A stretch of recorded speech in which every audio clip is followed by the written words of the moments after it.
Hey guys, Dr. Mike Dusa, hold on. Supplements, can't forget. How are you, Dr. Mike Dusa, MTFU Longevity over 50? How are you today?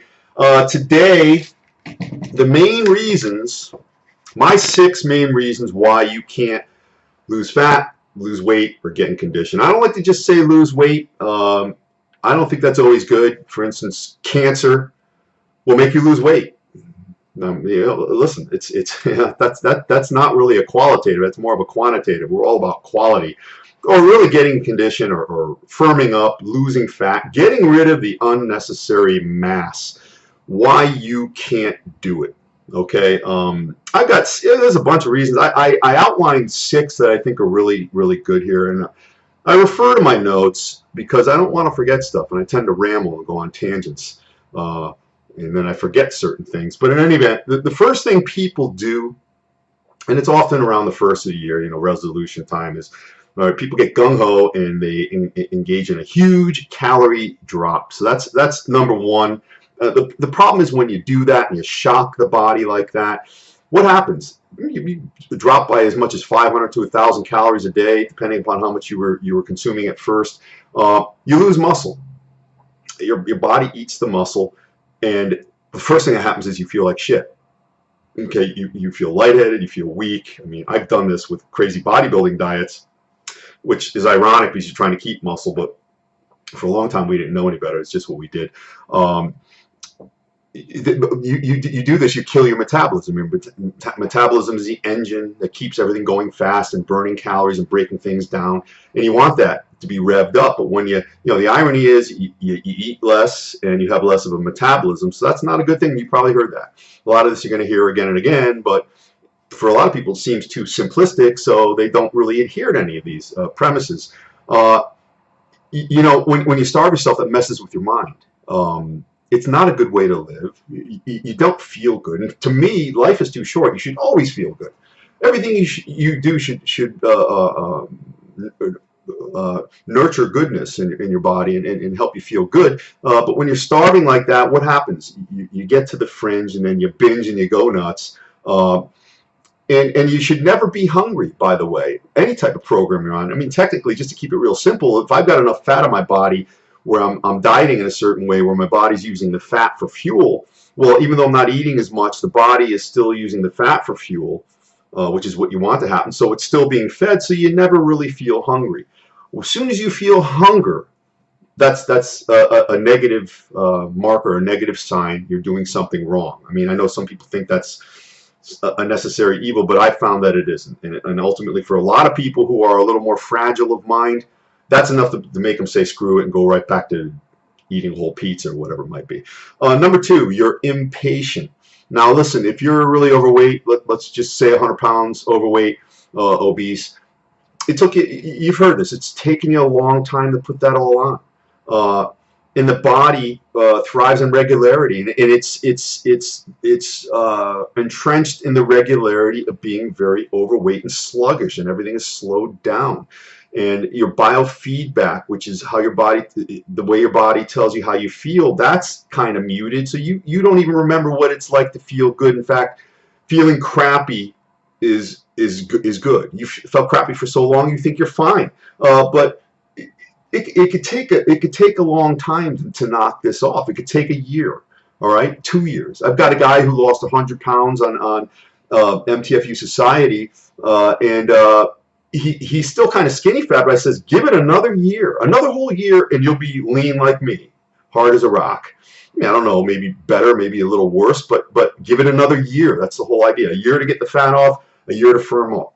I don't know exactly the time, but the time frame is a lot longer than a person would hope that it would be, because that's just the way it is. And the slower you do it, you trick your body over time, the more likely it'll keep those results. When you're impatient, you do too much, you're really heavy, you go out running, you hurt your foot, you get injured, you use all the machines, you do things that are biomechanically incorrect for you as far as the state of healthfulness your body is in. You're going to injure yourself.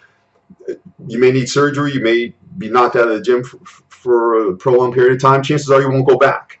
That's what happens when you're impatient. So really, you've got to set your mind up where this is the new deal. This is what you're going to do from now on. You're going to do it slowly. And I know that's counterintuitive the way most people think. But again, the people I've seen who have succeeded, which are far too few compared to what I would like to see, this is what they buy into, the long-term purview, which is what you have to do. Number 3, there's a bunch of different diets out there now. You know, I'm on the internet a lot, and you've got the keto diet, the low-carb diet, intermittent fasting, you know, various bodybuilding diets, and you know what? They're all good. You've got to, they all work for individuals. Nothing is universal. Nothing is absolute. But you've got to find what works for you and go with it.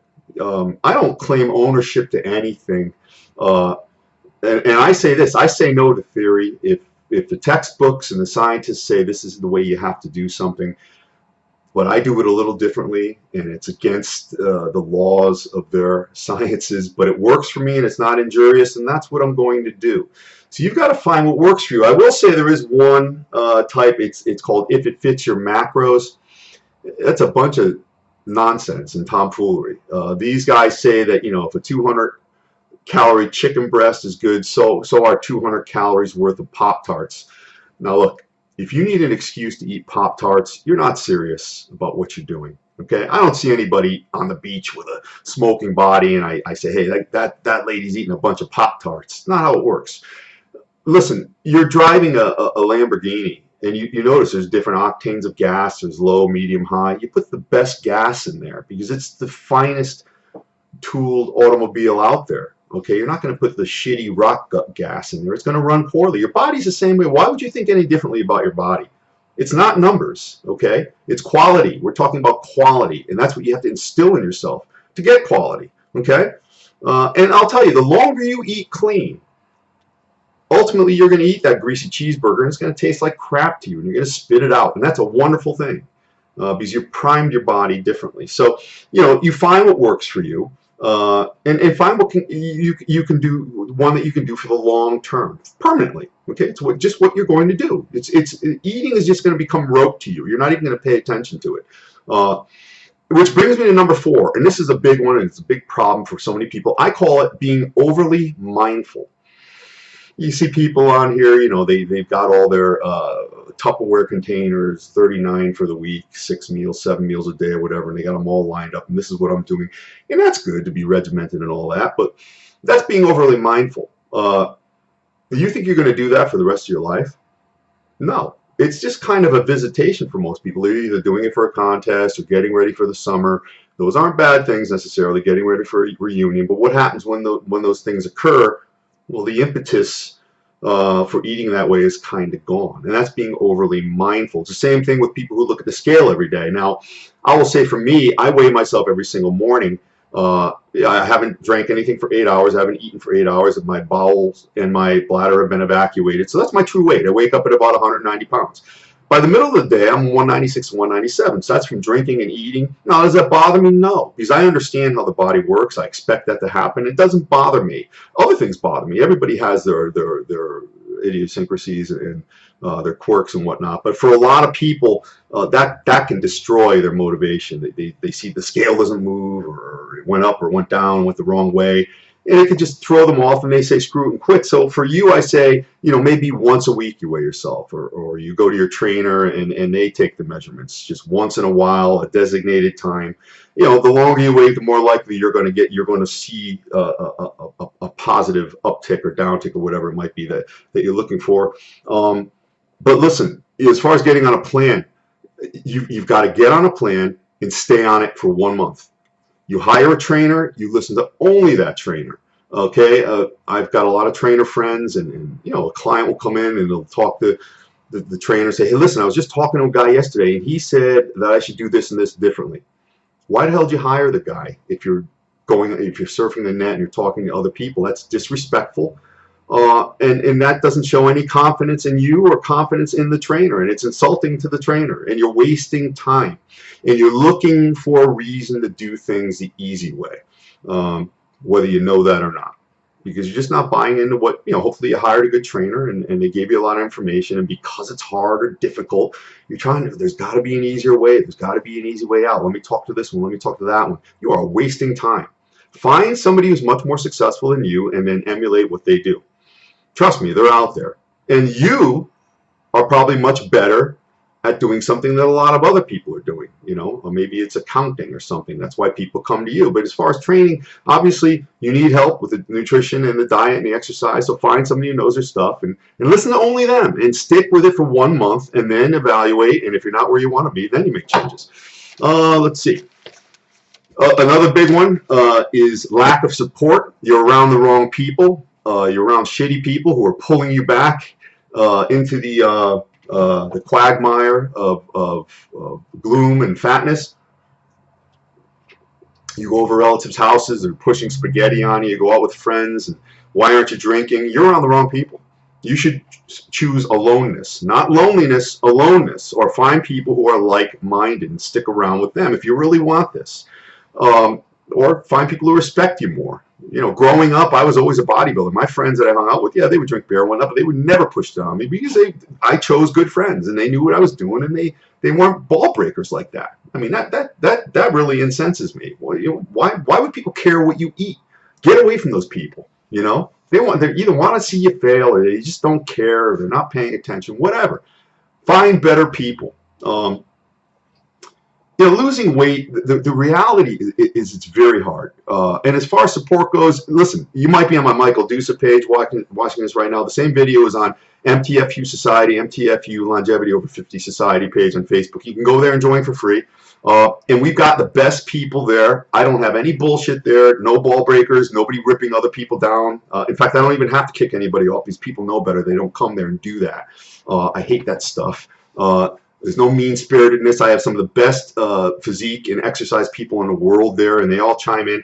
I know a lot, but I say all the time, if I don't know something, I have really good people around me who can fill in the gaps. So you can get a lot of the answers you need there, and it's a good community of support that you need to succeed, because chances are you don't have that right now. And listen, when you're making positive changes for yourself, you tend to make the people around you look a little less, and they don't like that. So they're going to try to pull you back, just like Godfather. Just when I was out, they pulled me back in, right? And finally, the last point that I see, and this is a big one, sadness, depression, melancholy. Listen, when you're 100 pounds overweight or more, 70 pounds, 100 pounds, 150 pounds, 200 pounds, that's not just a jolly old good time Charlie, that there's a problem. There's either a deeply seated emotional problem. Your food is your medicine. You're compensating for something. It's big time stuff. Your heart is going to say to hell with pushing against all that fat, and your heart's going to wake up one day and say, I'm taking a day off, and then you're dead. This is serious business, and most trainers, as good as they might be, they're not equipped to handle the psychogenic end of losing all that weight. So, maybe get some medical intervention or psychological intervention and find out why you piled on all this weight. Listen, I've been 250 myself a couple of times. Well documented on all my media outlets here. And I did what I had to do, man. It was multi-tiered. It wasn't just, eye of the tiger, go running up and down hills. I had to do a lot of different things and learn about myself and listen, I try to make myself into Iron Man every day. I'll never go back. But you've got to attend to that. Why is it that you're so heavy? And listen, your trainer is not a babysitter. They don't want to be a babysitter. They don't want to hold your hand. They want to put you through the steps, and they're going to tell you what to do. And other than that, your mind has to be clear, and you have to be cogent and able to understand what's going on and why you gained all this weight and how you can lose it and keep it off for good. So listen, just go over these points. If you can attend to them and clean them up, you will have success. I guarantee it. Watch this video, watch it again, and find out what resonates for you. Visit and join the society page. A lot of good stuff there. You'll be better for it. You're not going to be worse. It's not magic.